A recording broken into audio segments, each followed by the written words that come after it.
दी छोड़ सतगुरु रामपाल जी परमेश्वर जी की जय हो। परमपिता परमेश्वर सारी सृष्टि के रचनहार कुल मालिक सतगुरु रामपाल जी भगवान के चरण कमल में साध संगति से जुड़े हुए हम सभी सत्सेवक भाई बहनों का अनंत कोटि दंडवत प्रणाम। सत्सारी भाई और बहनों, दया परमपिता परमेश्वर जी की, जिनके शुभ आशीर्वाद से, जिनकी विशेष रजा से, कृपा दृष्टि से, मेहर से आप और हम सभी साध संगति से जुड़े हुए सत्सेवक भाई बहन पूज्य गुरुदेव भगवान के तत्व ज्ञान को आधार बनाकर उनके सत भक्ति मार्ग पर मोक्ष प्राप्ति के लिए दृढ़ता के साथ निरंतर आगे बढ़ रहे हैं। भाई और बहनों, भक्ति और भगवान पुस्तक के ऊपर वीडियो बनाने की श्रृंखला जारी है और बीच में दो पुस्तकें और थी। शैतान बना भगवान, जो कि एक कृष्णदास नाम के गुरुद्रोही व्यक्ति के द्वारा प्रकाशित की गई थी। उसके ऊपर दो वीडियो गुरुदेव भगवान ने बनवाए। उसके बाद में गुरु महिमा के ऊपर अभी वर्तमान में जो वीडियो बनने जा रहा है, ये पुस्तक गांव डोबी, जिला हिसार, हरियाणा के कुछ भक्तों ने मिलकर अपने पूज्य गुरुदेव भगवान सतगुरु रामपाल जी परमेश्वर जी की महिमा में निकाली थी। और इस पुस्तक को प्रकाशित करने के बाद सतगुरु रामपाल जी परमेश्वर जी के कलयुगी परिवार में, उनके बेटा बेटी, भाई बंधु, रिश्तेदारों में, चंद कोऑर्डिनेटरों में खलबली मच गई, जिन लोगों ने संगत को मूर्ख बनाकर वर्तमान में जगह जगह सतलोक आश्रम खोलकर अपना धार्मिक धंधा सेट कर रखा है। इस पुस्तक के ऊपर पहला वीडियो बन चुका है, कर पहचान छुड़ावण आयो। इस पुस्तक का नाम है कर पहचान छुड़ावण आयो। ये परमेश्वर की आत्माओं ने मिलकर उनकी महिमा में बनाई है।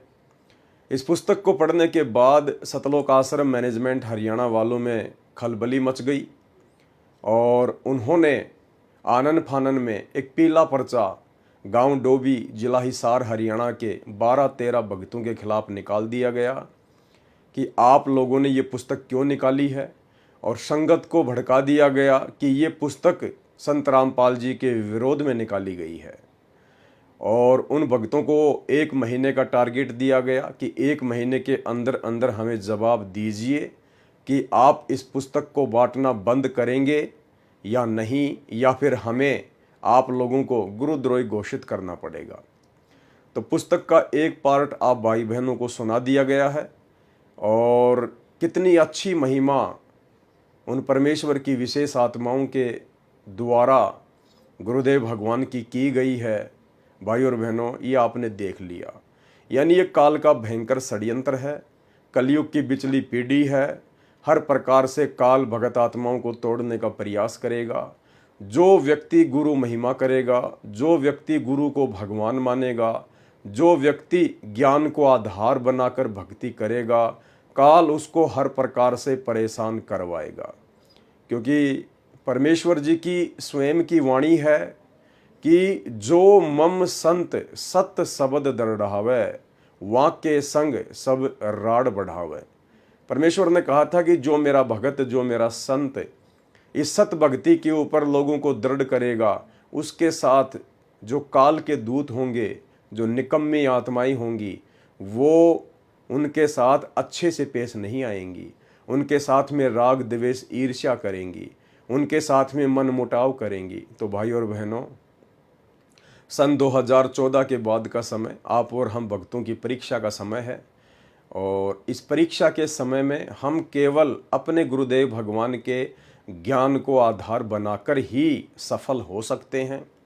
गुरुदेव भगवान ने हमें जितने भी सत्संग दे दिए हैं, उन सत्संगों के आधार से इस वर्तमान समय में चलकर हम इस परमेश्वर की परीक्षा में सफलता प्राप्त कर सकते हैं।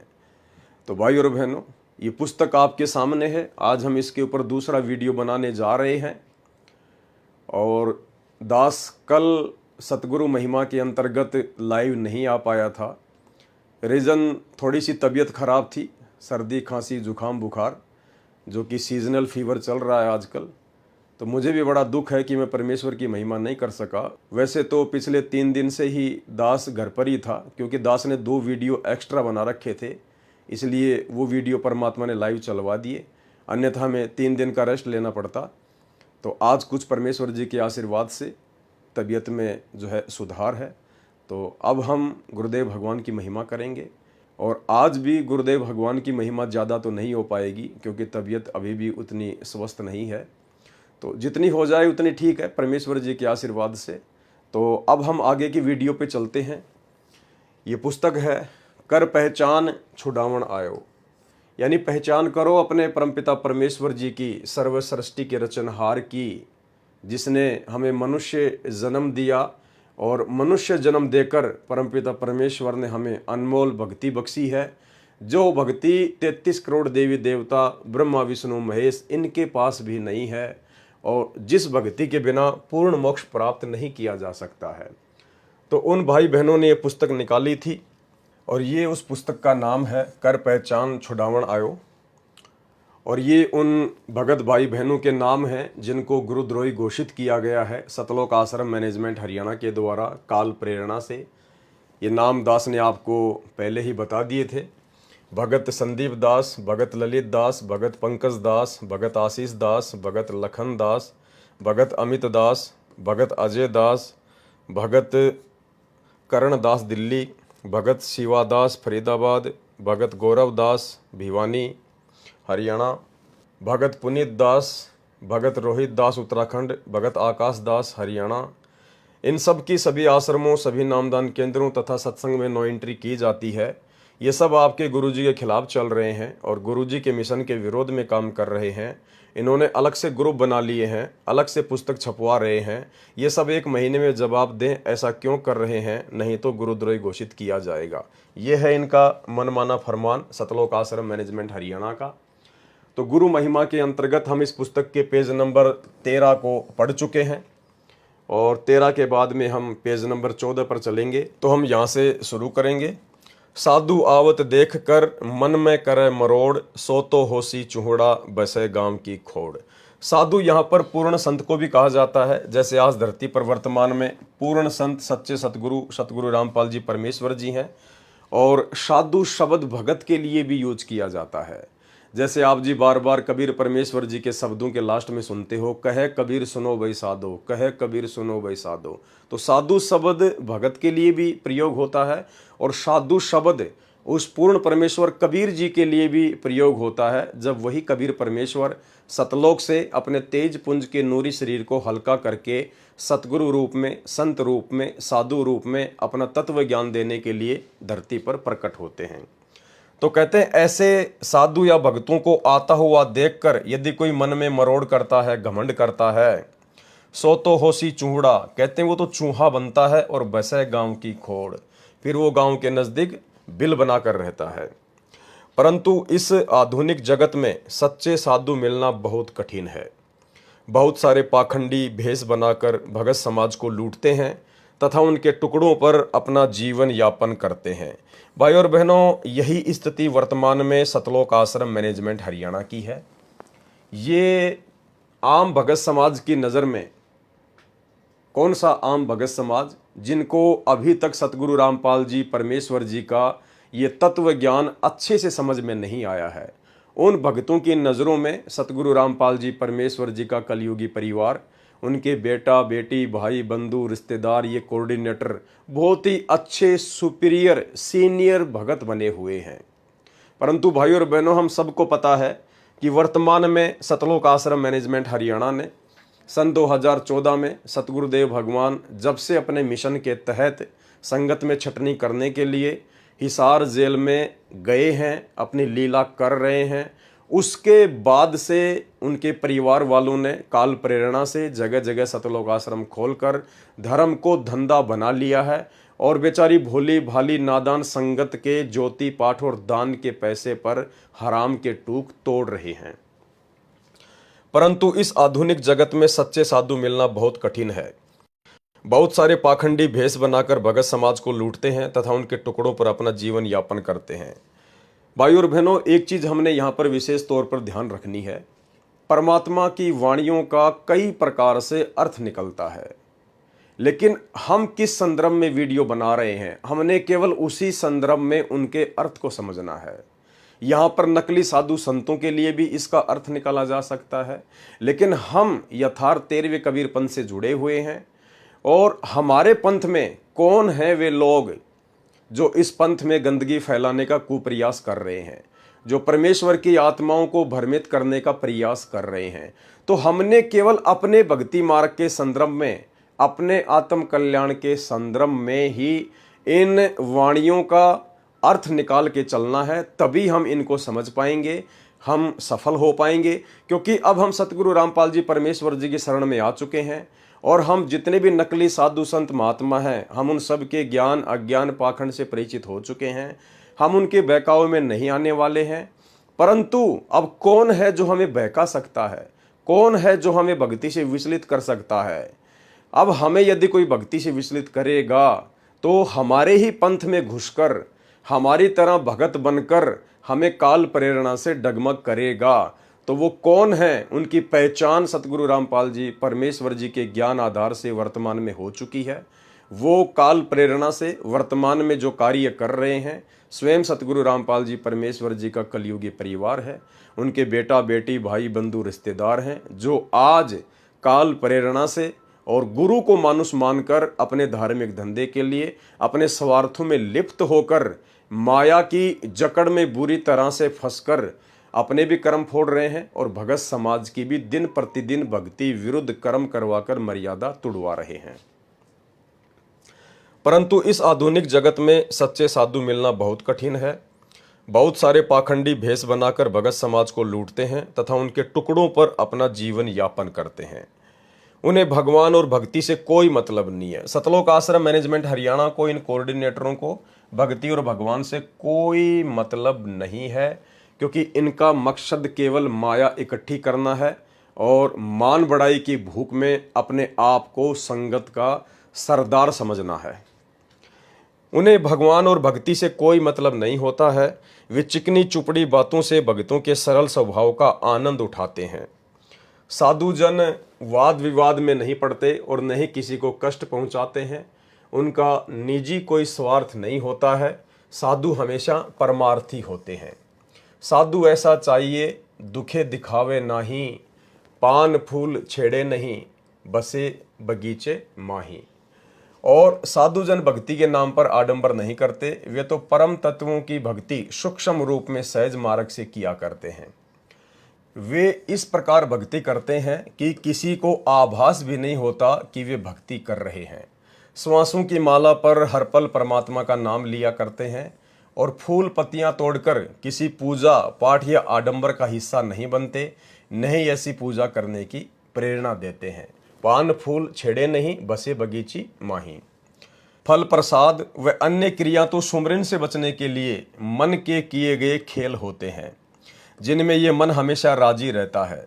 ठीक इसी प्रकार भाई और बहनों, वर्तमान में यही मन को खुश करने का खेल इन सतलोक आश्रमों में चल रहा है। भगत समाज वहाँ कोई सत्संग सुनने नहीं जाता है। भगत समाज वहाँ कोई भक्ति के लिए नहीं जाता है। भगत समाज वहाँ कोई साधु संगति के लिए नहीं जाता है। और ना ही गुरुदेव के कलयुगी परिवार के द्वारा इन लोगों को भक्ति का पाठ पढ़ाने के लिए बुलाया जाता है। इनको केवल माया चाहिए और संगत को चाहिए मनोरंजन, टाइम पास, कि काफ़ी दिन हो गए घर पर बैठे हैं, टाइम पास नहीं हो रहा, चलो धनाना आश्रम, चलो नेपाल के आश्रम में, चलो सोजत के आश्रम में, चलो इंदौर के आश्रम में, सिर्फ टाइम पास के लिए। और वहाँ जाने के बाद में आप सबको पता है भाई और बहनों, भगत समाज इधर उधर दौड़ता रहता है, भागता रहता है, घर विद की बातें करते हैं, राजनीति की बातें करते हैं, रिश्तेदारियाँ जोड़ते हैं। जब उनसे मन ऊब जाता है, उसके बाद इन आश्रमों में लहर तारा तालाब बना दिए गए हैं, जहाँ एक कमल के फूल पर एक नंगे बच्चे को लिटा दिया गया है। वो पानी में घूमता रहता है नाव की तरह। भगत समाज देखकर बड़ा प्रसन्न होता है, सेल्फियाँ लेता है, फोटो खींचता है। जब उससे मन भर जाता है तो थोड़ा और आगे चलते हैं। वहाँ पर एक गाय खड़ी कर दी गई है। गाय के नीचे एक छोटा सा बच्चा खड़ा कर दिया गया है मिट्टी का, और भगत समाज उसको देखने लग जाता है।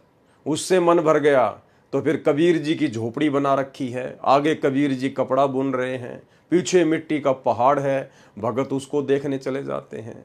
उससे मन भर जाए तो फिर पार्क वारक में घूम लो, इधर उधर की बातें कर लो। केवल मनोरंजन काल का यही षड्यंत्र है कि ये जीव भक्ति ना कर ले, सुमरण मर्यादा में रह के ना कर ले, अपने आत्म कल्याण के लिए बैठकर विचार चिंतन मनन मंथन ना कर ले, केवल बकवाद में फंसा रहे। इसलिए यहाँ कहा गया है कि ये सब मन की बकवाद हैं। जैसे जगत वाले भाई बहन फल प्रसाद है, अन्य क्रिया हैं, फूल वगैरह हैं, माला वगैरह है, अगरबत्ती है, धूप बत्ती है, दुनिया भर की कोई चूंदड़ी वगैरह है, तो कहते हैं ये सारी जो क्रिया हैं ये काल प्रेरणा से सुमरण से बचने के लिए हैं।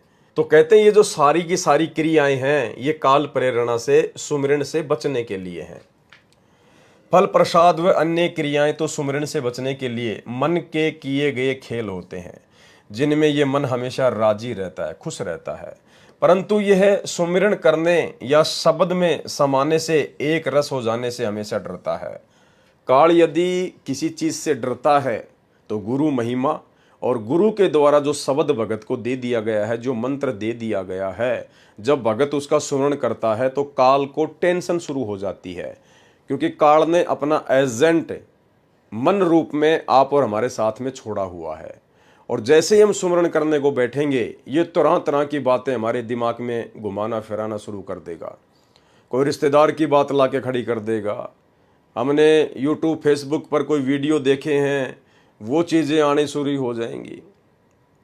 और जैसे ही हम लोग सुमरण करने बैठेंगे तो ये मन एक्टिव हो जाता है काल प्रेरणा से और हमारे को भटकाने का ये प्रयास करता है, क्योंकि जीव सुमरण ना कर ले, भक्ति धन इकट्ठा ना कर ले, इसको सबसे ज़्यादा डर लगता है। क्योंकि इसे इस बात का बोध है कि यदि सुमरण में समा गया तो तेरा वजूद खत्म हो जाएगा। ये अपनी मौत से भयभीत है, इसलिए ढोंग दिखावे की साधना करके फल फूल पत्तियां तोड़कर प्रसाद आदि में स्वयं को खुश रखता है और जीव को भी भ्रम में डाले रहता है। लेकिन साधु जन तो उत्तम साधना के मालिक होते हैं, वे शब्द रस भोगी होते हैं। दास गरीब शब्द रस भोगी, वे तो शब्द रस भोगी होते हैं और झूठी साधनाओं का खंडन करते हैं। कबीर साहिब जी एक शब्द के माध्यम से जीवन को चेताते हुए कहते हैं, मेरे साधु भाई सहज समाधि भली। कौन सी सहज समाधि? जो सहज भक्ति सतगुरु रामपाल जी परमेश्वर जी ने हमें बता दी है वो है सहज समाधि। जब से दया हुई सतगुरु की सूरत अगम को चली, जब से सतगुरु रामपाल जी परमेश्वर जी की दया हुई, उन्होंने नाम दीक्षा दी, अपने ज्ञान से परिचित करवाया, तब से हमारी सूरत, हमारी आत्मा अगम को चली, यानी सतलोक की ओर चली। जहां जहां जाऊं सोई परिक्रमा, खाऊं पीऊं सो पूजा, ग्रह उद्यान एक कर देखूं, भाव मिटाऊं दूजा। यानी भगत का फिर इन नश्वर चीजों से, जो काल के लोक में जो नश्वर चीजें हैं, फिर इनसे भगत का मन धीरे धीरे हटने लग जाता है। भगत एक रस हो जाता है, सुख में दुख में, लाभ में हानि में, चाहे कोई इज्जत दो चाहे कोई बेइज्जती करो, भगत को इन चीजों से कोई फर्क नहीं पड़ता है। शब्द निरंतर मनवार आता, यानी जो शब्द गुरुदेव भगवान ने दे दिया, जो मंत्र दे दिया, हरदम मैं उसके ऊपर लगा रहता हूँ। मलिन वासना त्यागी, जो भी कुक्रम है, जो भी विषय वासनाएं हैं, वो गुरुदेव के आशीर्वाद से फिर जो है त्याग देते हैं। उठत बैठत सोवत जागत ऐसी तारी लागी, हाथ न मूंदो तो कान न रूंदो, काया कष्ट न धारूं। जैसे राधा स्वामी पंथ वाले 2.5 घंटे सुबह 2.5 घंटे शाम को जैसे कान वगैरह बंद करके, आंख वगैरह बंद करके कहते हैं कि ध्यान लगाओ, तो कहते हैं ये सब कुछ नहीं करना पड़ेगा, उसके बाद में सब कुछ व्यर्थ की पूजा पाठ है। ये उठत बैठत सोवत जागत ऐसी तारी लागी, जो सुमरण सतगुरु ने दे दिया उसको कैसे भी कर लीजिए, उठते बैठते खाते पीते सोते जागते नहाते। उसके बाद फिर आपको हाथ ना मूंदो तो कान ना रूंदो, काया कष्ट ना धारूं। यानी हमने शरीर को विशेष प्रकार का कोई कष्ट नहीं देना है, जो कष्ट पाखंड पूजा के अंतर्गत आता है। खुले नैन से साहिब देखूं, सुंदर रूप निहारूं, कहे कबीर ये उन्मुन रहनी, प्रकट करके गाई। दुख सुख से परे परम पद, जो पद में रहे समाई। जिसने पूर्ण गुरु की शरण ग्रहण कर ली, वह पद को जान सकता है। कौन सा पद? परम पद, सतलोक वाला परम पद। और वो कौन जान सकता है? जिसने पूर्ण गुरु की शरण ग्रहण कर ली। तो आज हम भाई बहनों को सतगुरु रामपाल जी परमेश्वर जी की शरण प्राप्त है और इन्हीं के विशेष आशीर्वाद से आज हमने उस पद को जान लिया है, परम पद को जान लिया है, यानी सतलोक को जान लिया है और मुक्ति मुकाम को हासिल कर सकता है। मुक्ति रूपी मुकाम, मुकाम यानी मंजिल, मुक्ति को हासिल कर सकता है। परंतु जिसे पूरा गुरु नहीं मिला और पूरा गुरु मिलने के उपरांत भी गुरु में सच्ची आस्था नहीं बनी, गुरु से सच्चा प्रेम नहीं हुआ, तो भी मनुष्य आध्यात्मिक लाभ से वंचित रहता है। कबीर साहिब जी कहते हैं, जैसी प्रीति कुटुंब में तैसी गुरु में होए, कहे कबीर उस दास का पल्ला पकड़े ना कोई। परमात्मा कहते हैं, जैसी आपकी प्रीति यानी आपकी लगन, आपका प्यार, आपका समर्पण आपके परिवार में, आपके बाल बच्चों में है, यदि ऐसा सतगुरु से हो जाए तो कहते हैं फिर आपका कोई पल्ला पकड़ने वाला नहीं। यहाँ पर पल्ला पकड़ना मतलब ये काल फिर आपको खींचेगा नहीं, अंतिम समय में आपका पैर खींचने वाला फिर कोई नहीं है। गुरुदेव भगवान कहते हैं कि नर संसारी लगन में दुख सहे करोड़ा और परमार्थ के कारण जितना सहे उतना थोड़ा। यानी एक इंसान अपने परिवार के भरण पोषण में करोड़ों प्रकार के दुख सहन करता है, दुनिया भर की चिंता टेंशन लेकर घूमता फिरता है, और कहते हैं यदि परमात्मा के मार्ग में संघर्ष करते हुए यदि आपको थोड़ा बहुत कोई कष्ट भी सहन करना पड़ जाए तो कहते हैं वो बहुत ही थोड़ा है, बहुत ही थोड़ा। नर संसारी लगन में दुख सह करोड़ा और परमार्थ के कारण जितना सहो उतना थोड़ा। अर्थात जो प्रीति हम माता पिता और बाल बच्चों में रखते हैं, ऐसी ही प्रीति यदि गुरु में हो जाए, ऐसा ही भाव यदि गुरु से हो जाए, तब आध्यात्मिक जीवन मिलता है और गुरु का पूर्ण प्रेम हासिल होता है। भाई और बहनों, किस प्रकार से अपने गुरु जी में भाव होने चाहिए, कितने भाव होने चाहिए, अपने सतगुरु को किस कदर अपने दिल में, अपनी रग रग में समा लेना चाहिए यदि मोक्ष प्राप्त करना है। तो गुरुदेव भगवान ने हमें नित्यानंद जी का उदाहरण देकर बताया कि जिस प्रकार से नित्यानंद जी ने, जो खाली स्वर्ग तक की साधना कर रहे थे, उनको सतलोक का भी ज्ञान नहीं था, लेकिन गुरुदेव भगवान कहते हैं कि भक्ति चाहे स्वर्ग तक की हो या चाहे सतलोक तक की हो, नियम सबके एक जैसे होते हैं। तो नित्यानंद जी ने किस प्रकार से अपने गुरुदेव भगवान को विशेष महत्व दिया, विशेष भाव से देखा, कहते हैं वही भाव हमने असली बेगमपुर यानी सतलोक में जाने के लिए अपने गुरुदेव भगवान के प्रति पैदा करने पड़ेंगे। सुनिए। शब्द से न सतगुरु की पहचानी, पाया अटल सुहाग रे, नित्यानंद महबूब गुमानी, प्रगट पूर्ण भाग रे, प्रगट पूर्ण भाग रे। देखो अपने गुरु के प्रति कितना लगाव दिखाया है। नित्यानंद के गुरु जी थे गुमानी दास वैष्णव। देखो बच्चों, खेल चाहे डिस्ट्रिक्ट स्तर का लेवल का है, चाहे राष्ट्रीय स्तर का, चाहे अंतरराष्ट्रीय स्तर का, उनके नियम एक जैसे होते, लेकिन लाभ न्यारा न्यारा।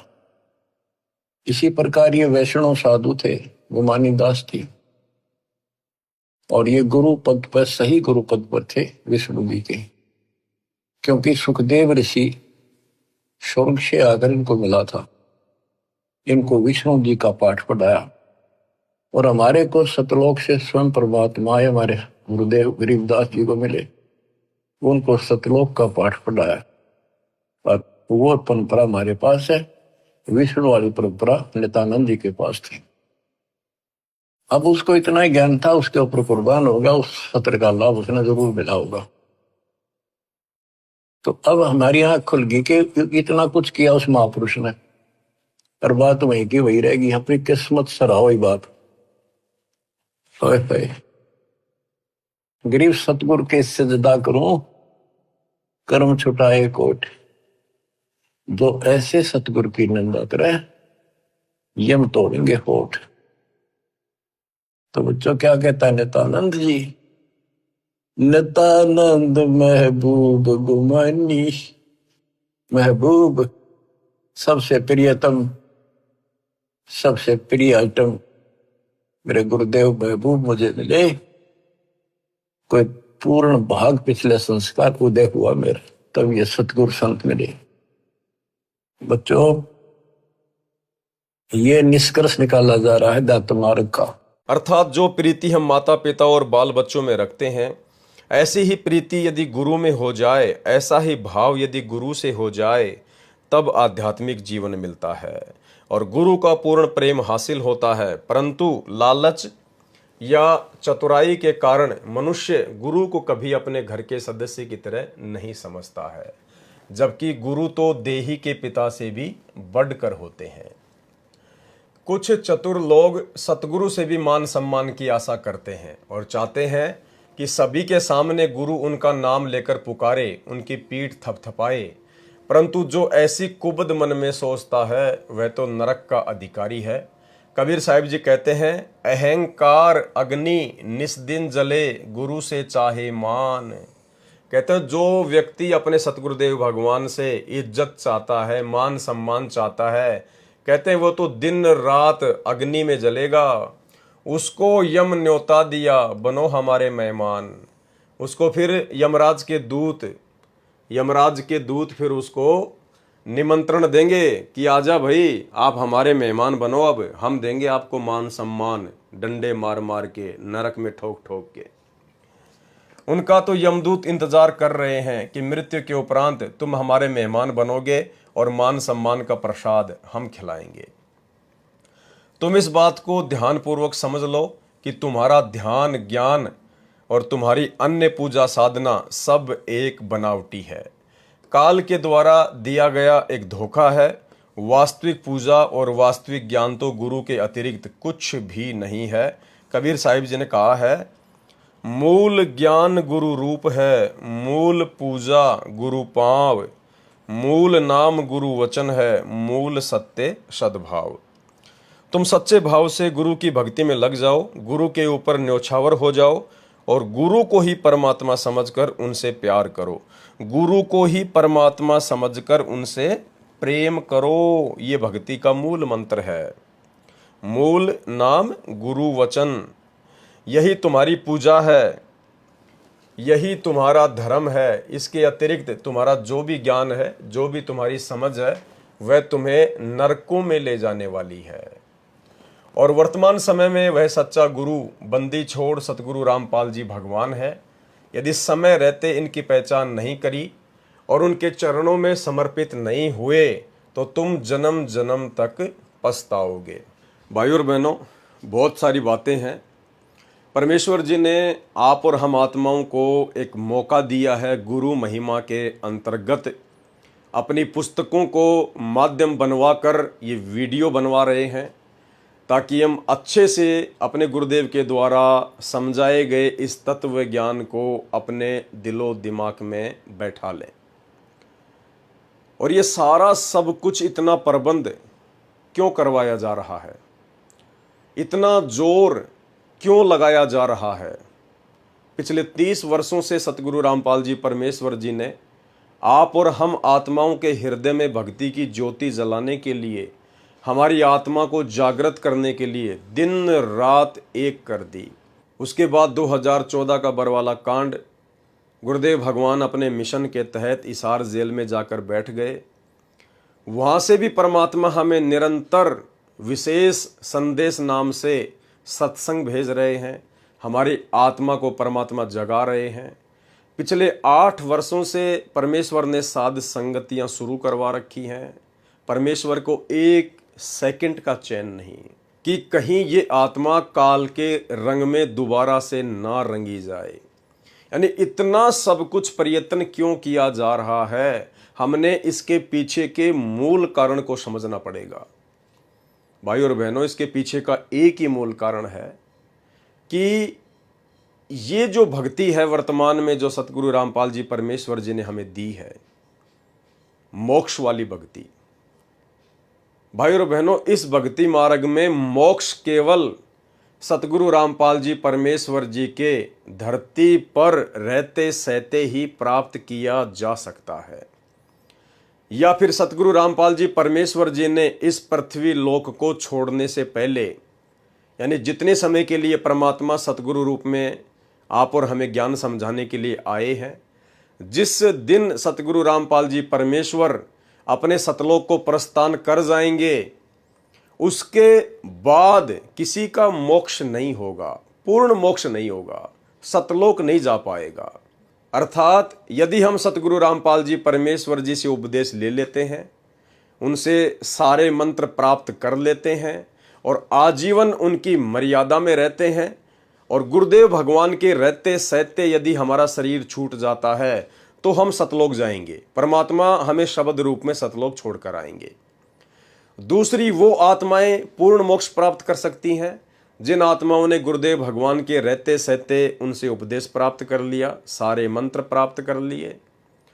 और यदि गुरुदेव भगवान उन आत्माओं से पहले, जिन आत्माओं को गुरुदेव ने स्वयं दीक्षा दी है, भले डीवीडी से या अपने मुख कमल से, तो उन आत्माओं से पहले यदि गुरुदेव भगवान सतलोक को प्रस्थान कर जाते हैं और वे आत्माएं जो गुरुदेव से रहते सहते उपदेश प्राप्त कर चुकी हैं, सारे मंत्र प्राप्त कर चुकी हैं, यदि आजीवन मर्यादा में रहेंगी, कभी भी अपनी मर्यादा नहीं तोड़ेंगी, नाम को खंडित नहीं करेंगी, तो उन आत्माओं को भी सतगुरु शब्द रूप में सतलोक भेज देगा।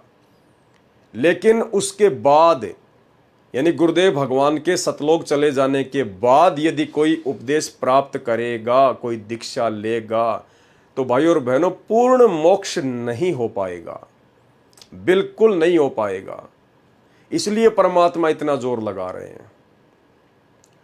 और परमात्मा सत्संगों में हमारे को बीच बीच में संकेत भी कर देते हैं कि बच्चों, जब तक ये दास है तब तक तुम्हारा मोक्ष है, उसके बाद में मोक्ष की उम्मीद मत करना। फिर हजारों साल ये मार्ग चलेगा परमात्मा का, सतयुग जैसा माहौल धरती पर परमात्मा बना के चले जाएंगे, हर जगह भगत ही होंगे। इतना जल्दी ये काल इस परमेश्वर के मार्ग को नहीं बिगाड़ पाएगा। आत्माएं उसके बाद में मनुष्य जन्म प्राप्त करती रहेंगी और यह हजारों वर्षों तक सुख भोगती रहेंगी, लेकिन मोक्ष से वंचित ही रहेंगी। फिर उनको किसी न किसी कलयुग की बिचली पीढ़ी में परमात्मा फिर से जन्म देगा, जब परमात्मा फिर से सतलोक से सतगुरु रूप में पृथ्वी पर आएंगे। भाई और बहनों, आपको छोटा सा सत्संग सुनाता हूँ, गुरुदेव भगवान का छोटा सा सत्संग, आपको बिल्कुल क्लियर हो जाएगा कि बात ज्यों की त्यों है। जैसे दास आपको अक्सर गुरुदेव का एक सत्संग सुनाता है, जिसमें गुरुदेव भगवान कहते हैं कि पुण्यात्माओं, यदि आप इस दास के रहते सहते पार नहीं हुए, और रहते सहते के दो ही मतलब हैं, या तो आप गुरुदेव से उपदेश लेकर गुरुदेव के रहते सहते शरीर अपना त्याग कर सतलोक चले जाते हैं, या फिर आपने उपदेश ले लिया और आजीवन मर्यादा में रहेंगे, और भले गुरुदेव आपसे पहले चले जाएं तो भी परमात्मा शब्द रूप में आपको ले जाएंगे। तो गुरुदेव कह रहे हैं कि यदि आप दास के रहते सहते सतलोक चले गए तो ठीक है, अन्यथा बाद में आप पार नहीं हो पाओगे। क्योंकि जब हम गुरु जी के रहते सहते ही मर्यादा तोड़ेंगे, गुरुदेव भगवान के रहते सहते ही भक्ति में गफलत करेंगे, भक्ति को इतना सीरियस नहीं लेंगे, परमात्मा से नहीं डरेंगे, तो उनके जाने के बाद, गुरुदेव भगवान के सतलोक जाने के बाद तो हमारे ऊपर कोई अंकुश नहीं रहेगा, हमारे ऊपर कोई डर नहीं होगा, हमें कोई पाबंद करने वाला नहीं होगा, हमें किसी का भय नहीं होगा। तो हम इस भक्ति को उस हिसाब से नहीं लेंगे जिस हिसाब से हम इस भक्ति को वर्तमान में गुरुदेव के रहते सहते ले सकते हैं। पहले छोटा सा सत्संग सुनिए, उसके बाद में फिर आपको एक विशेष सत्संग सुनाएंगे, जिसको सुनने के बाद में आप जी बिल्कुल क्लियर हो जाओगे कि भाई भक्ति करनी है तो ढंग से करो, सीरियस होकर करो, जिंदगी और मौत का सवाल बनाकर करो, अन्यथा फिर वही काल भगवान का षड्यंत्र। तो सबसे पहले सुनिए गुरुदेव भगवान का यह छोटा सा सत्संग, जिसमें गुरुदेव भगवान कह रहे हैं कि पुण्यात्माओं, यदि आप दास के रहते सहते पार नहीं हुए तो बाद में कैसे पार हो जाओगे, फिर तो आपके ऊपर कोई अंकुश ही नहीं रहेगा। सुनिए। चलो मान ले इब आपने सुख भी हो गया, रह भी गए, और कंटिन्यूस 5-6 जन्म आपके मनुष्य के भी हो जाएंगे इस कमाई थे वर्तमान के भक्ति से। और आगे श्रद्धा, क्योंकि आगे घटेगी जब दास यहाँ मौजूद है। अभी गलती करोगे तो आगे कौन से पार हो जाओगे तुम। अब तो हर तरह से मर्यादा आपको समझाता हूं, ये बताता हूं ये गलती मत करो, तुम्हें फाउल पॉइंट बताता हूं कि ये गलत, ये पॉइंट फाउल है, तेरा नाम खंड हो गया। तो अब भी जब रह जाओगे तो फिर आगे कैसे पार होगे तुम। जब ये दास चला जाएगा सतलोक, फिर तुम पर अंकुश नहीं रहेगा, ज्ञान तो रहेगा, लेकिन कुछ ऐसी मर्यादा बन जाएंगी जो पुण्यात्मा बचपन से भक्ति अपने बच्चों को रंग में रंग देंगे, वो आने वाले समय में इतना जल्दी नहीं बिगड़ेंगे। और जो वर्तमान में बिगड़ जाएगा तो आगे गलती हुई पड़ी है उस तक। तो इसलिए इस समय को ज्यादा नहीं बढ़ाना आपने। तो भाई और बहनों, वीडियो आपने सुना, परमात्मा ने जो हकीकत थी वो इसमें बता दी है। अब क्यों कहा परमात्मा ने ये, इसके पीछे का रीजन अब ये अगला वीडियो है जो अभी तक आपने नहीं सुना है। इस अगले वीडियो में गुरुदेव भगवान स्पष्ट तौर पर कह रहे हैं, क्योंकि भाई और बहनों, परमात्मा कहते हैं कि शब्द सैन सतगुरु की पहचान है, वो पावे अटल सुहाग रे। जो भगत अपने गुरुदेव के सत्संगों में छुपे हुए संकेतों को पहचानने लग जाएगा, वही भक्ति मार्ग पर दृढ़ होकर भक्ति कर सकता है, सीरियस होकर भक्ति कर सकता है। तो परमेश्वर ने ऐसा ही संकेत दे दिया, और हम इसको संकेत भी नहीं कह सकते, स्पष्ट तौर पर कह सकते हैं कि परमात्मा ने खुल्लम खुल्ला बोल दिया है। अब भाई जिसकी जितनी बुद्धि उतना ही समाए, उसका बुरा मत मानियो, बेचारा अधिक कहाँ से लाए। तो इस सत्संग में गुरुदेव भगवान कह रहे हैं कि ना तो ये सतभक्ति इस दास से पहले थी। इस दास से पहले का मतलब है परमात्मा तो पहले भी आए थे, सतयुग में भी आए थे, द्वापर, कलयुग और कलयुग की प्रथम पीढ़ी में भी आए थे, गरीबदास जी के रूप में भी आए थे। फिर गुरुदेव क्यों कह रहे हैं कि इस दास से पहले ये भक्ति नहीं थी। भक्ति तो थी, लेकिन उस समय ये मोक्ष का समय नहीं था। उस समय आत्माओं को सतलोक भेजने का प्राइम टाइम नहीं था। परमेश्वर ने पूर्ण मोक्ष प्राप्ति के लिए ये चौथा युग जो पिछली पीढ़ी है, इसी को परमात्मा सेलेक्ट करते हैं। तो आज से पहले परमात्मा ने वो मूल ज्ञान नहीं दिया था, वो मूल मंत्र जो शब्द है वो परमेश्वर ने आत्माओं को नहीं दिया था। ये केवल वर्तमान में पिछली पीढ़ी में देकर ही पार करना था। तो गुरुदेव भगवान कह रहे हैं कि ना ही तो ये सतभक्ति इस दास से पहले थी, और जब ये दास सतलोक चला जाएगा तो ये भक्ति समाप्त हो जाएगी। भाई और बहनों, ये कोई सामान्य शब्द नहीं है। अगर ये शब्द आपके समझ में आ गए तो आपका कलेजा फट जाएगा, कलेजा, कि भाई ये तो जिंदगी और मौत का सवाल है, ये कोई नॉर्मल समय नहीं चल रहा है। परमात्मा सतलोक से उतरा हुआ है, हम आत्माओं को लेने के लिए आया हुआ है, हमारा परम सौभाग्य है। अन्यथा ये ऋषि मुनि संत महात्मा सतयुग से लेकर द्वापर के अंत तक जंगलों में जा जाके तपस्या कर करके शरीर को गला गला के मर गए, उनको भगवान की छाया के दर्शन भी नहीं हुए। तो परमेश्वर कह रहे हैं कि इस दास के सतलोक जाने के बाद ये भक्ति समाप्त हो जाएगी। भाई और बहनों, जब तक गुरुदेव भगवान हैं तब तक भक्ति है, तब तक मोक्ष प्राप्त कर सकते हैं। अन्यथा ये ज्ञान, ये भक्ति, ये आरतियां, ये मार्ग तो कई हजार साल तक चलेगा परमात्मा का, लेकिन मोक्ष नहीं हो पाएगा। तो गुरुदेव भगवान कह रहे हैं कि इस दास से पहले ये भक्ति नहीं थी, और इस दास के जाने के बाद ये भक्ति समाप्त हो जाएगी। पहले सुनिए सत्संग। मात पिता मिल जावेंगे, मात पिता मिल जावेंगे, 1,84 माही, ये सतगुरु सेवा और ये भक्ति भाई फेर मिलन की नाही।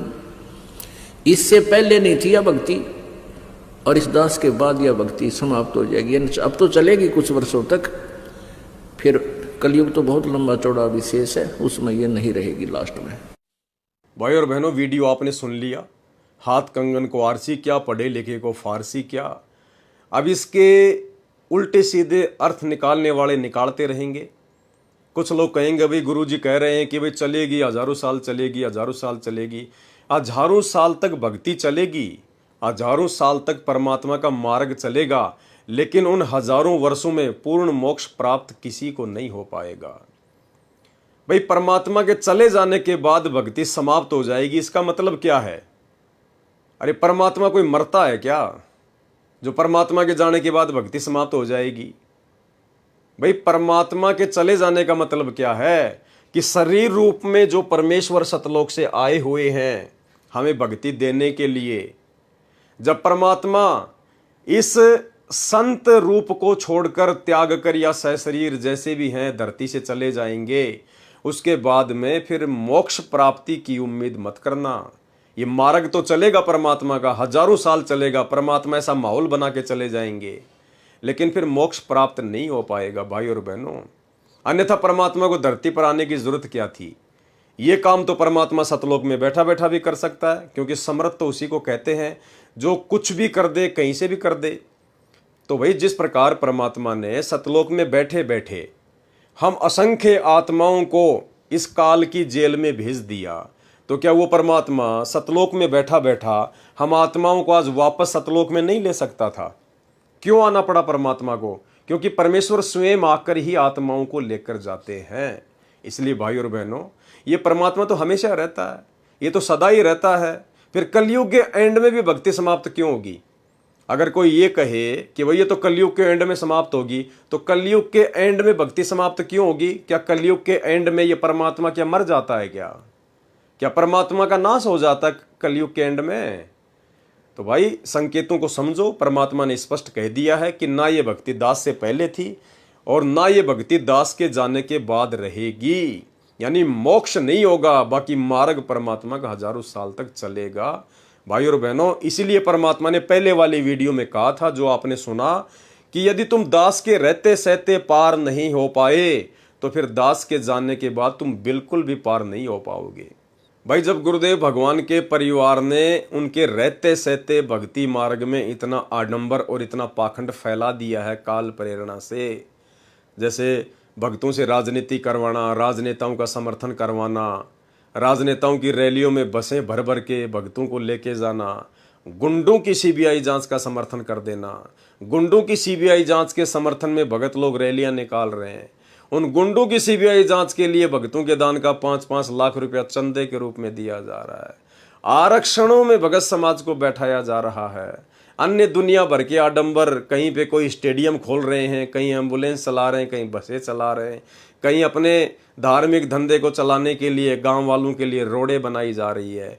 भाई जब गुरुदेव भगवान के रहते सहते इस काल का प्रभाव इतना जबरदस्त तरीके से भगत समाज पर है, तो जब गुरुदेव यहाँ से चले जाएंगे तो तुम मोक्ष प्राप्ति की उम्मीद कर रहे हो क्या?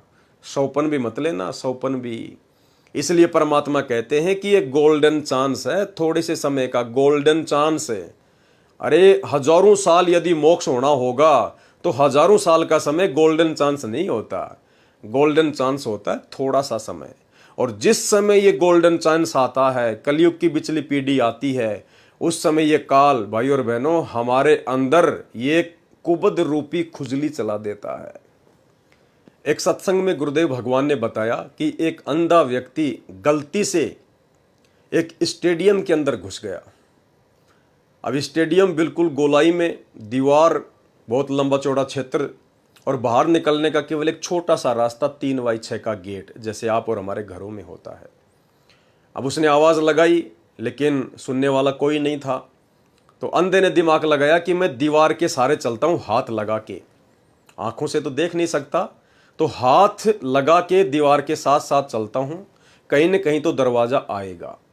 उसने ऐसा ही किया, दीवार से हाथ लगाया और दीवार से हाथ को रगड़ते हुए यूं धीरे धीरे चलने लगा। आधा घंटा हो गया उसको चलते चलते चलते चलते। दरवाज़ा एक ही था, और भाई और बहनों जैसे ही वो दरवाज़ा आया, उसी समय उसकी खोपड़ी में खुजली शुरू हो गई, खुजली। तो उसने दीवार से हाथ हटाया और चलते चलते यूं खुजली करनी शुरू कर दी, और जैसे 2.5-3 फुट आगे निकला, तुरंत उसने वापस दीवार के हाथ लगाया और फिर चलता रहा आधे घंटे। तो भाई और बहनों जब जब वो दरवाज़ा आता तब तक उसके खोपड़ी में खुजली शुरू हो जाती। और फिर उसको लंबा चक्कर काटना पड़ता। तो ठीक इसी प्रकार भाई और बहनों, ये जो 21 ब्रह्मांड है काल का, ये परमात्मा ने बताया एक स्टेडियम समझ लो, स्टेडियम। तुम हो जीवात्मा, तुम हो अंधे, और यहां से निकलने का केवल एक ही रास्ता है, सतगुरु की मर्यादित भक्ति। और जब ये बिचली पीढ़ी का ये प्राइम टाइम आता है मोक्ष का, उस समय ये काल तुम्हारे अंदर खुजली चला देता है इन बकवादों की। कभी राजनीति करना, गुंडों की सीबीआई जांच करवाना, आरक्षणबाजी करना, रिश्तेदारियां निभाना, रक्तदान, दे दान, दुनिया के लिए स्टेडियम बनवा देना, लोगों की चापलूसी करना, गुरु के ज्ञान के विरुद्ध होकर सारे काम करना, ज्ञान को आधार ना बनाना, देखा देखी में चलना, अपने गुरु से ज्यादा अपने गुरुजी के बेटा बेटी भाई बंधु रिश्तेदार कोऑर्डिनेटरों के ऊपर आंख बंद करके विश्वास करना, ये है वो खुजली जो वर्तमान में उस काल ने संगत में चला रखी है। तो भाई और बहनों, समझो परमेश्वर के मार्ग को, परमेश्वर के ज्ञान को। ये थोड़ा सा समय है, थोड़ा सा समय। जब तक सतगुरु रामपाल जी परमेश्वर जी के पावन चरण कमल धरती पर हैं, तब तक समझो यहां से पूर्ण मोक्ष प्राप्त करने का सुनहरा अवसर है। उसके बाद में कुछ भी नहीं है। उसके बाद तो जैसी आपने भक्ति की है, जितना आपने भक्ति धन इकट्ठा किया है, परमात्मा सतयुग जैसा माहौल पृथ्वी पर तैयार कर देगा। खाओ पियो मौज करो, भक्ति करो और मनुष्य जन्म प्राप्त करो, और फिर ऊपर के लोकों में जाओ, फिर स्वर्ग में, महास्वर्ग में, फिर राजा बनो, इंद्र बनो, फिर पृथ्वी पे आकर चक्रवर्ती राजा बनो। फिर वही चक्कर, स्टेडियम वाला चक्कर चल जाएगा पूरा, बार बार बार बार बार बार बार बार।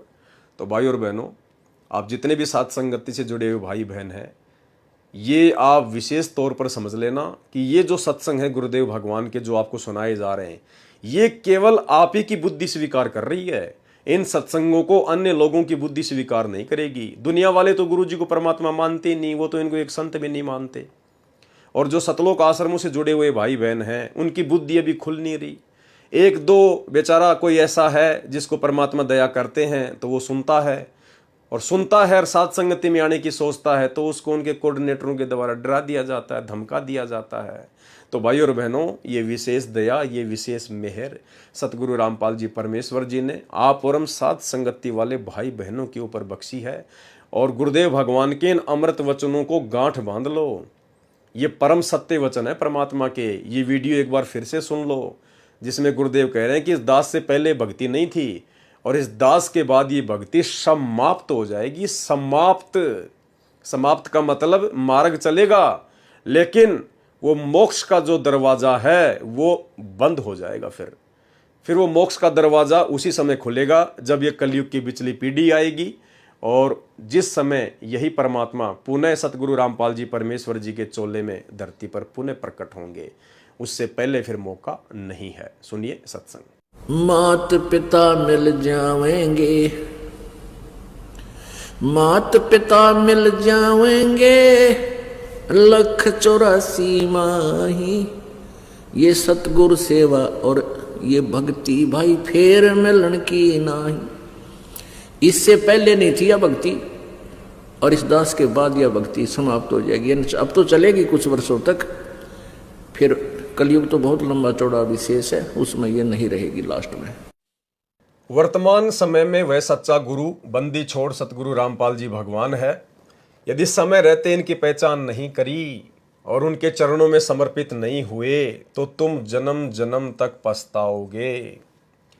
धिक्कार है इस मानव समाज के ऊपर जिसने आज के समय में वक्त गुरु बंदी छोड़ सतगुरु रामपाल जी भगवान को नहीं पहचाना, उनका निरादर किया, उनके बारे में झूठी अफवाहें फैलाई और निर्दोष संत को सालों तक जेल में यातना दी।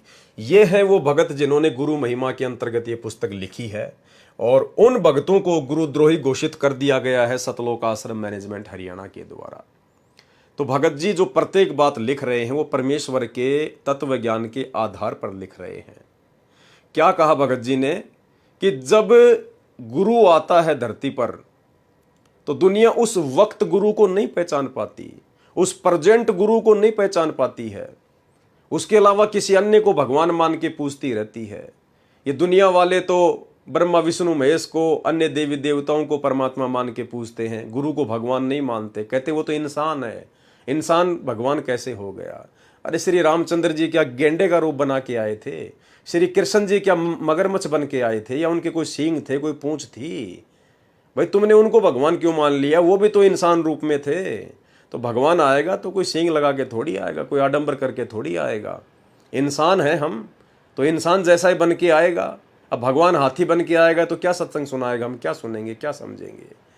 तो भाई और बहनों, दुनिया वाले तो वैसे नहीं मानते, और जो सतगुरु की शरण में आ जाते हैं लेकिन जिनके संस्कार कमजोर होते हैं, तो वो भी काल प्रेरणा से गुरु रूप में आए हुए परमात्मा को परमात्मा नहीं मान पाते।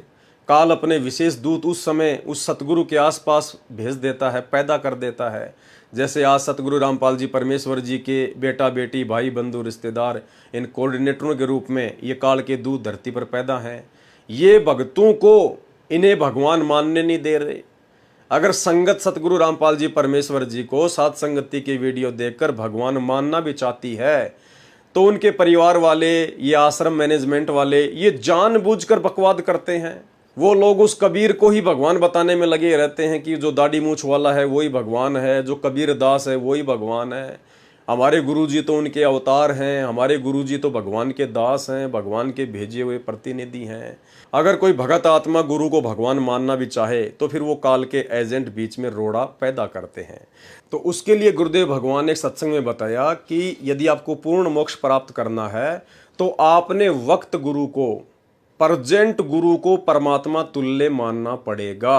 परमात्मा तुल्य मानने का मतलब है परमात्मा ही मानना पड़ेगा, क्योंकि गुरुदेव भगवान अपने आप को छुपाते हैं, इसलिए परमात्मा कह रहे हैं कि परमात्मा के समान मानना पड़ेगा। भाई जो परमात्मा के समान हो गया वो तो परमात्मा ही हो गया, परमात्मा कोई दो तो है नहीं।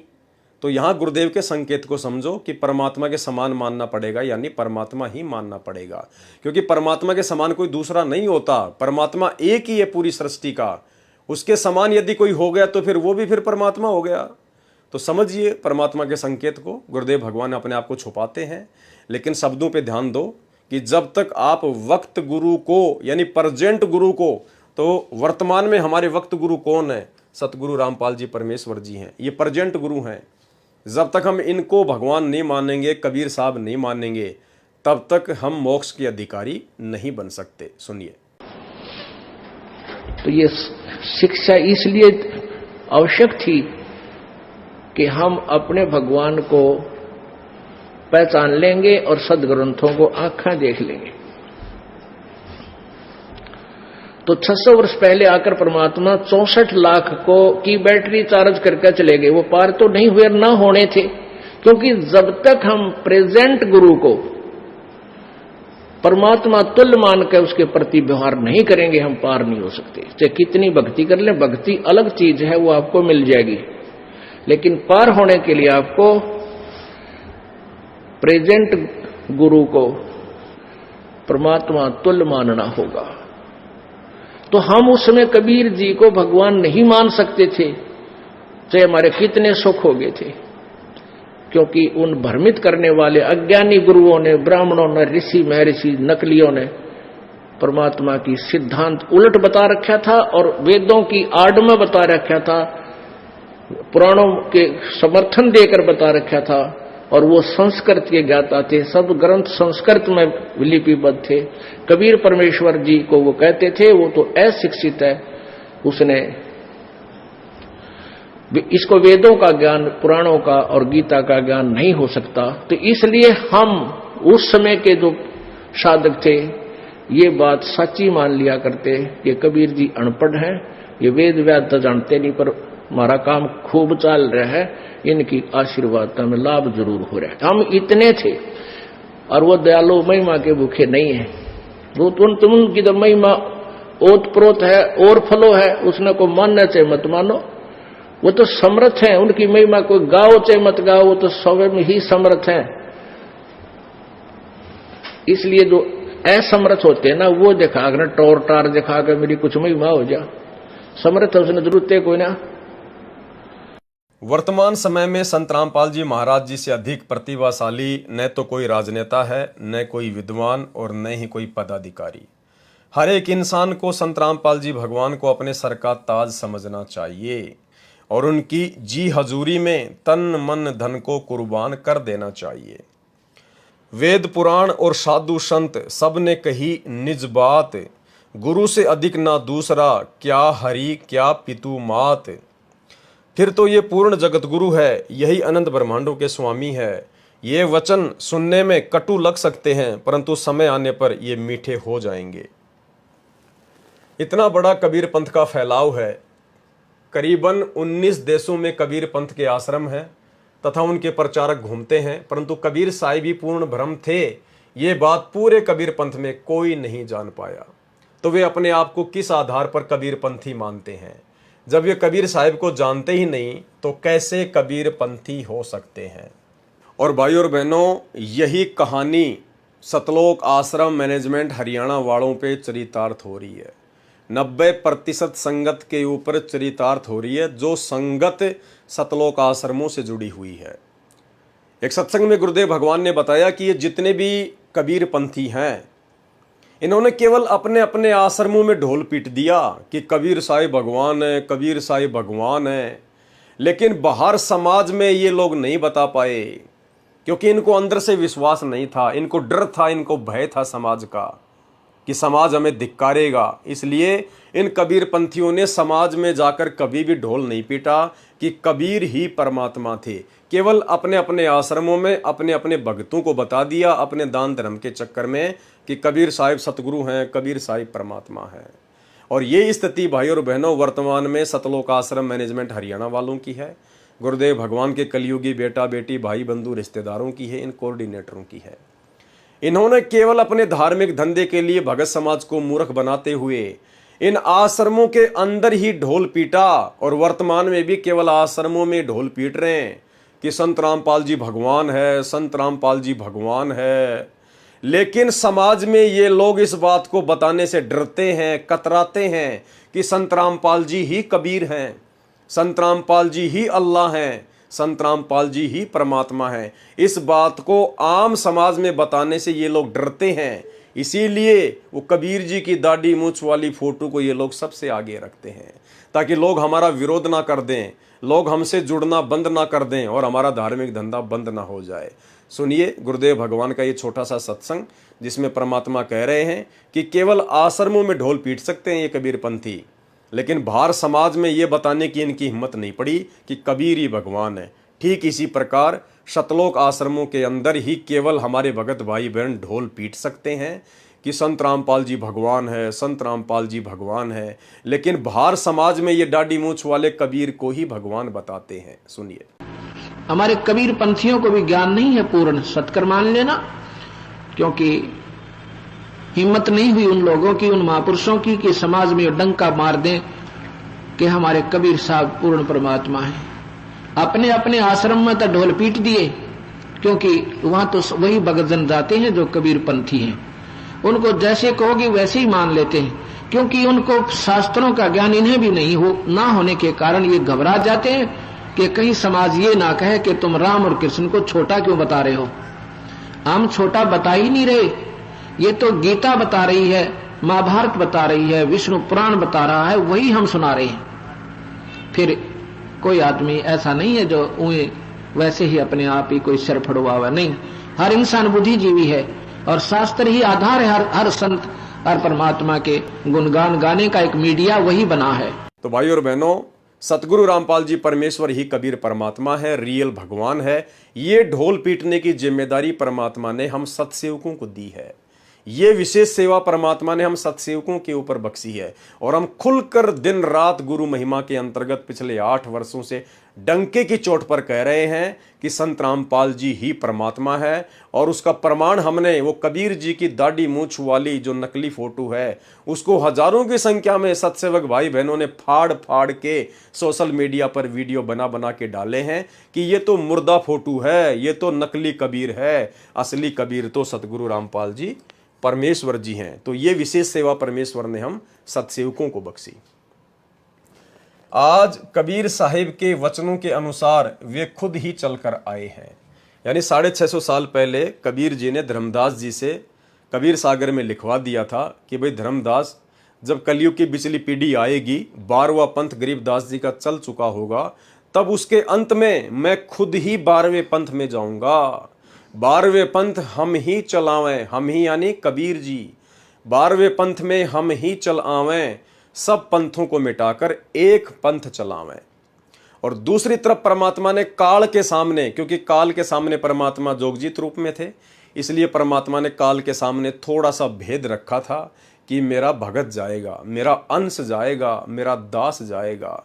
और उसके बाद परमात्मा ने स्पष्ट भी कर दिया था कि काल के सामने यदि परमात्मा खुल के कह दे कि मैं जाऊंगा तो उसका कलेजा फट जाता। इसलिए परमात्मा ने काल के सामने अपने आप को छुपाया कि मेरा दास जाएगा। लेकिन हकीकत जो बात थी वो धर्मदास जी को बता दी थी कि धर्मदास, उस कलयुग की पिछली पीढ़ी में मैं खुद ही जाऊंगा, क्योंकि समर्थ का काम उसी को साजे और करे तो मूर्ख बाजे। सुनिए वीडियो। तो उस बार में पंथ में मैं आऊंगा स्वयं, और फिर सभी पंथों को खत्म करके एक पंथ बनाऊंगा, और सारी सृष्टि मेरा ही नाम लेगी। तेरे 42 वंश क्या सारी सृष्टि न पार करूंगा धर्मदास, इन 42 की तो चिंता छोड़ तू।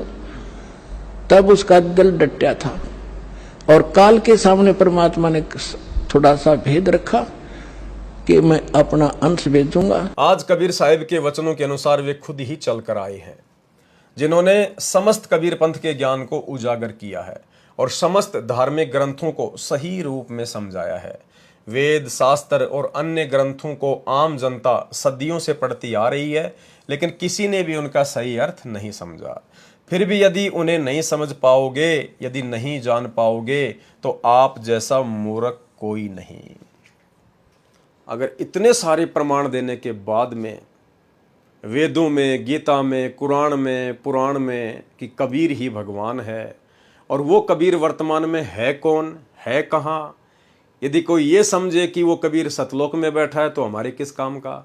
सतलोक में तो वो निर्गुण रूप में बैठा है। सतलोक में बैठ के तो कबीर परमात्मा केवल कर्मा अनुसार ही जीव को दे सकता है, अन्य एक्स्ट्रा लाभ नहीं दे सकता, भक्ति नहीं दे सकता। और यदि कोई ये समझता है कि वो दाढ़ी मूछ वाली जो फोटो है कबीर दास जी की, वो कबीर भगवान है, तो भाई वो फोटो ना चलती, ना बोलती, ना आपको नाम दे सकती, ना उपदेश दे सकती, ना ज्ञान दे सकती, ना आपका मोक्ष कर सकती। वो फोटो भी किसी काम की नहीं है, वो तो मुर्दा है, निर्जीव है, कागज का टुकड़ा है। तो भाई और बहनों, फिर कबीर कहाँ है? कबीर के बिना मोक्ष हो नहीं सकता। तो फिर संत रामपाल जी कौन है? ये है वो असली कबीर, जो सतलोक में निर्गुण रूप में बैठकर सबको कर्मा अनुसार देता है। वही कबीर परमात्मा जब सरगुण रूप में धरती पर संत रूप में प्रकट होता है तो परमेश्वर भाग्य से अधिक देकर भक्ति करवाता है, भक्ति पे लगाता है, पूर्ण मोक्ष देता है। इसलिए परमात्मा कहते हैं निर्गुण और सरगुण एक है। यानी जब वो कबीर परमात्मा जो सतलोक में निर्गुण रूप में बैठा है, जब वो धरती पर सतगुरु रूप में आता है तो वो उनका सरगुण रूप होता है। निर्गुण सरगुण एक है, दूजा ब्रह्म विकार, और निर्गुण साहिब आप हैं और सरगुण संत विचार। तो भाई और बहनों, आज रियल कबीर, प्रेजेंट कबीर सतगुरु रामपाल जी परमेश्वर जी हैं। अगर इनको नहीं पहचाना तो फिर पछताने के अलावा कुछ भी हाथ नहीं लगेगा।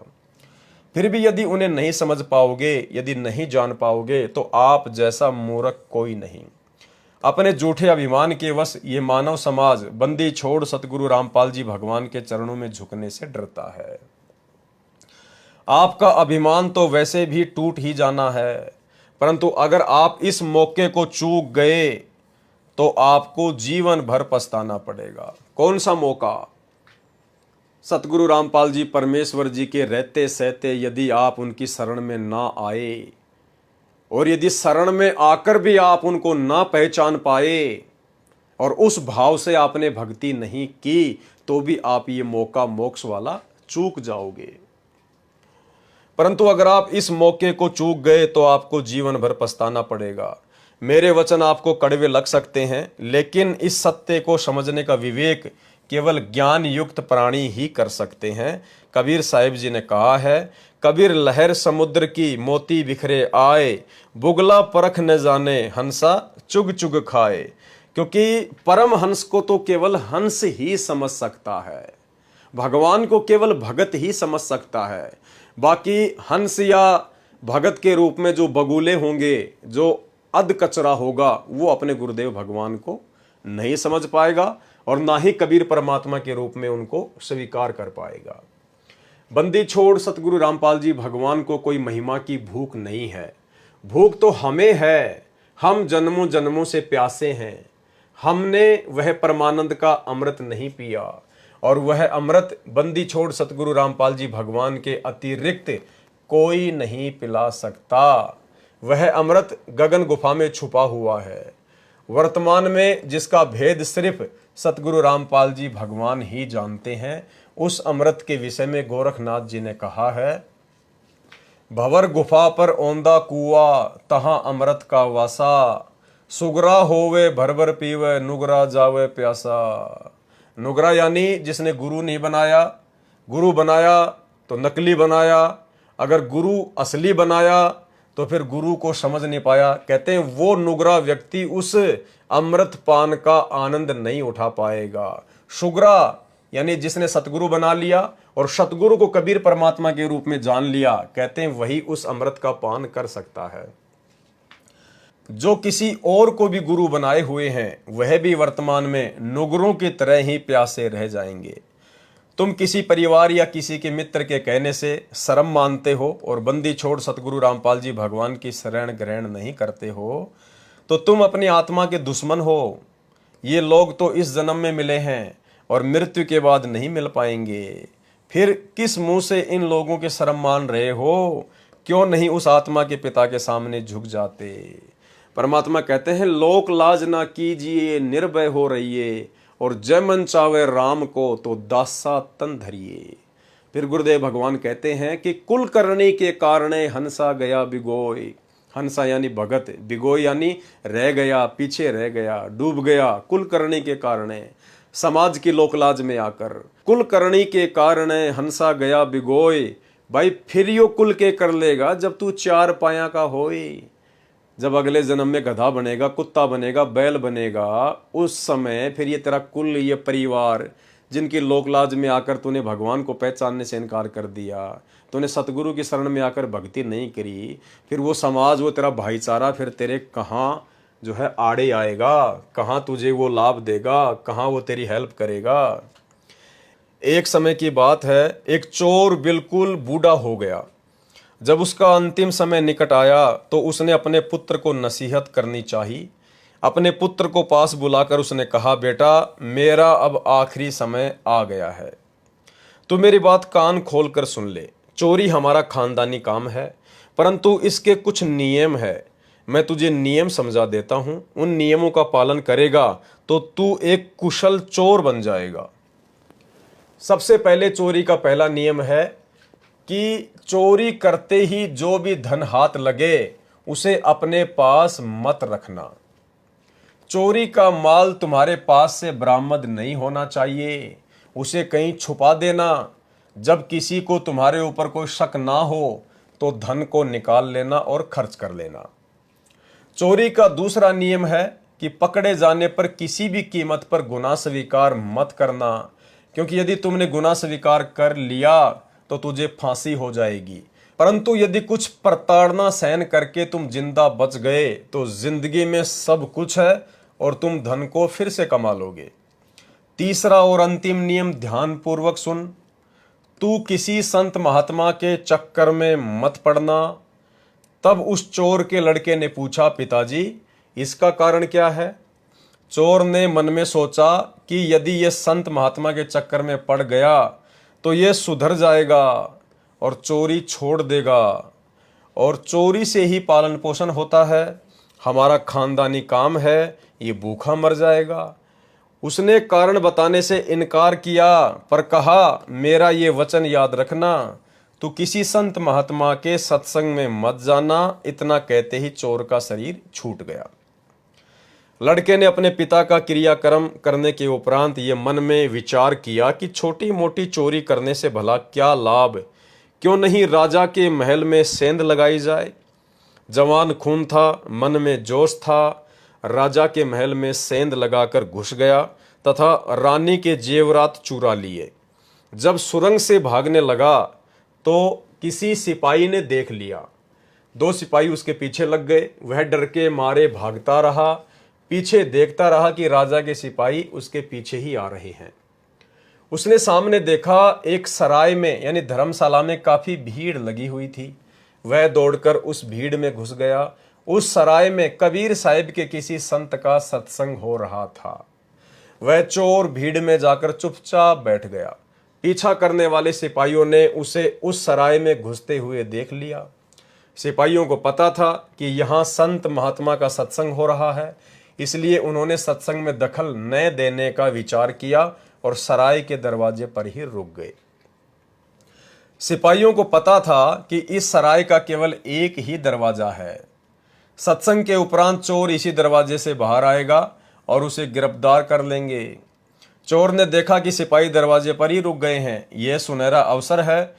उसने अपने पिता के बताए नियम अनुसार चोरी किए गए आभूषण लोगों की आंखों से बचाते हुए किसी और के थैले में डाल दिए तथा चुपचाप बैठ गया।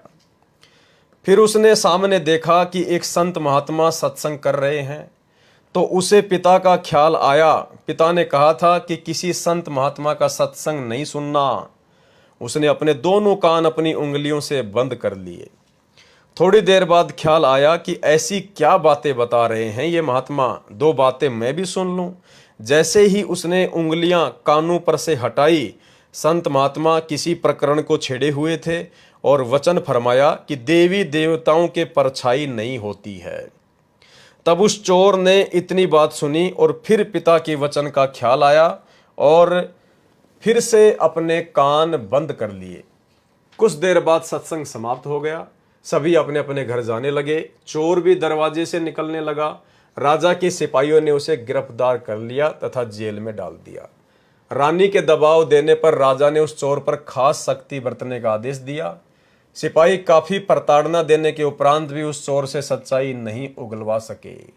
चोर अपने पिता के वचन पर दृढ़ था। उसे पिता की सख्त हिदायत थी कि किसी भी कीमत पर गुनाह को स्वीकार नहीं करना है। अब राजा ने दूसरी योजना बनाई। वह चोर एक देवी का कट्टर भगत था। राजा ने किसी बांदी को देवी का रूप बनाकर उसे जेल में जाने का आदेश दिया तथा चोर से सच्चाई उगलवाने का षड्यंत्र रचा गया। जैसे ही वह बांदी देवी का रूप बनाकर उस जेल में प्रवेश हुई, तो वह चोर अपनी इष्ट देवी को देखकर जोर जोर से विलाप करने लगा और अपनी देवी के सामने नतमस्तक हो गया और कहने लगा, हे देवी माता, आप मुझ पापी को कैसे दर्शन देने आ गई? मैं तो अपराधी आत्मा हूँ, फिर भी मैं जैसा भी हूँ आपका ही बेटा हूँ।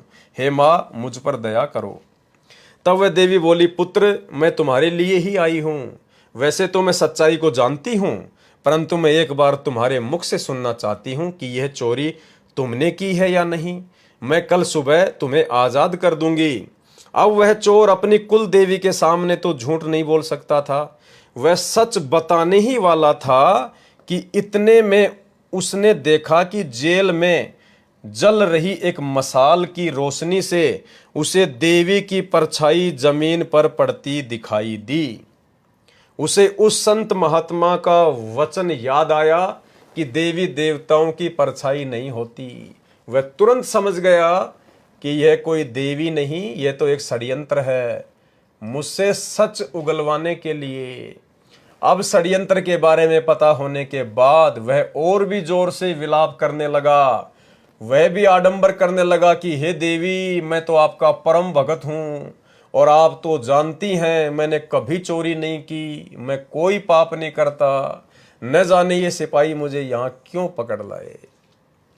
उसे देवी ने कहा, कोई बात नहीं बेटा, कल तुम आजाद हो जाओगे। इतना सुनकर उसने देवी के सामने सिर झुका दिया और देवी वहां से वापस आ गई। राजा को आकर कहने लगी, हे राजन, ये तो निर्दोष आदमी है। मैंने देवी का रूप बनाकर उसे आजमाया, उसने चोरी नहीं की, कृपा उसे आजाद कर दो। राजा ने हुक्म दिया कि उस आदमी को आजाद कर दो और वास्तविक चोर की तलाश करो। वह चोर जेल से आजाद होते सीधा उस सराय में गया जहां पर उस संत महात्मा का सत्संग हो रहा था। लोगों से पूछा कि वह महात्मा कहाँ चला गया जो यहाँ 1 महीने पहले सत्संग कर रहा था। लोगों ने उसे महात्मा का ठिकाना बताया। वह चोर सीधा दौड़ता हुआ महात्मा के ठिकाने पर पहुंचा और उनके चरण पकड़ लिए और कहने लगा, मैंने तो आपका सिर्फ एक ही वचन सुना था और इस वचन के कारण मैं राजा की जेल से आज़ाद हो गया हूँ। हे महात्मा, मुझे नहीं पता था कि आपकी एक वचन की भी इतनी कीमत है। अतः यदि मैं आपका पूरा सत्संग सुन लूं तो आपकी अपार कृपा होगी। महात्मा कहने लगे, बच्चा, यदि तू पूरा सत्संग ध्यानपूर्वक सुनेगा तो तू काल के जेल से हमेशा के लिए आज़ाद हो जाएगा।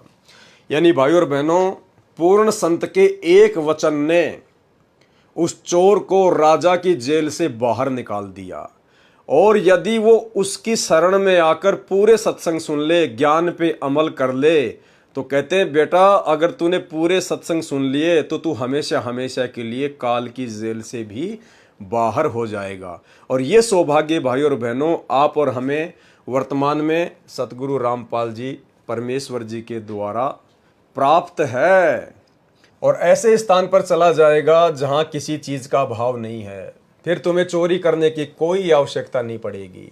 मैं भी तुमसे यही आग्रह करता हूं कि संत रामपाल जी महाराज जी के एक एक वचन की कीमत समझो, क्योंकि संत महात्मा यदि किसी को हंसी मजाक में भी कोई वचन कह दे तो भी उस जीव का उद्धार हो जाता है।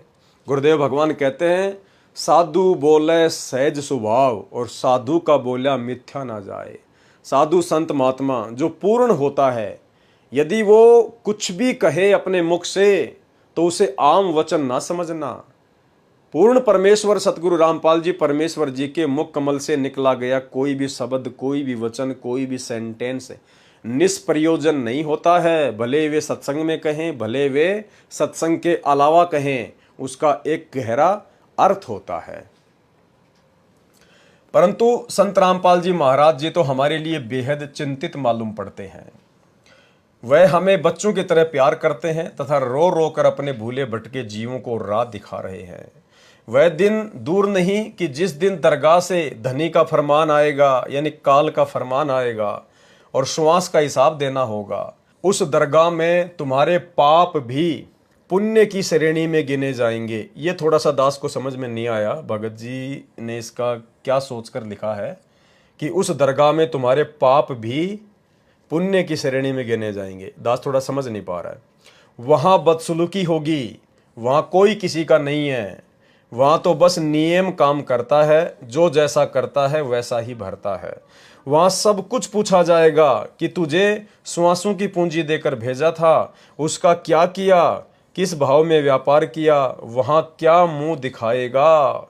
कबीर साहिब जी ने कहा है, अमल सिरानो लेखा देना, आए कठिन दूत जम लेना, क्या ते खटिया क्या गवाया, चलो सिताब दीवान बुलाया। तो भाई और बहनों, गुरु महिमा के अंतर्गत गांव डोभी, जिला हिसार, हरियाणा के भगत भाई बहनों के द्वारा लिखी गई इस पुस्तक कर पहचान छुड़ावन आयो, इसके ऊपर आज का वीडियो हम यहीं पर समाप्त करते हैं, क्योंकि दास की तबीयत थोड़ी ठीक नहीं है। तो गुरुदेव भगवान के आशीर्वाद से केवल आज हम इतनी साथ संगति कर पाएंगे और कल रात्रि 9 बजे परमेश्वर जी के आशीर्वाद से फिर से हम साथ संगति में लाइव आएंगे। बंदी छोड़ सतगुरु रामपाल जी भगवान की जय हो।